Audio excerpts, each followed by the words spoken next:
சித்தர்கள் வந்து கருவூரார் சித்தர்ல இருந்து அந்த 18 சித்தர்ல எல்லா சித்தர்களும் எந்திரங்களை பயன்படுத்தியிருக்காங்க. அப்போ அந்த சித்தர்கள் வந்து கோவில்களில் வந்து இந்த தெய்வங்களை வந்து பிரதிஷ்டை பண்ணுறதுக்கும் பயன்படுத்தியிருக்கிறாங்க.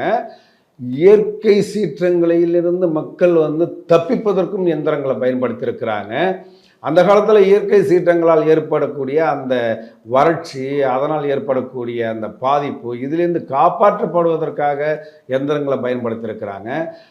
அந்த காலங்களில் அதாவது வந்து மருத்துவ உலகில் வந்து பெரிய அளவு வந்து ஒரு விழிப்புணர்வோ வளர்ச்சியோ இல்லாத காலகட்டங்களில் அந்த அம்மை போன்ற காலரா போன்ற பெரிய பெரிய இனம் புரியாத மருத்துவ தீர்வு இல்லாத பெரிய வியாதிகளுக்காக இந்த எந்திரங்களை பயன்படுத்தியிருக்கிறாங்க.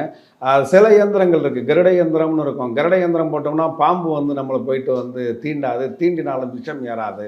இப்படிலாம் வந்து சித்தர்கள் பயன்படுத்தியது எல்லாமே வந்து மக்களுடைய நல்ல வாழ்க்கைக்காகவும் நல்ல வளர்ச்சிக்காகவும் அவர்களுக்காக தான் பயன்படுத்தியிருக்காங்க. அது இது அப்படி இப்படின்னு எப்படி பார்த்தாலும் இதுதான் ஹிட்டான ஆஃபர்.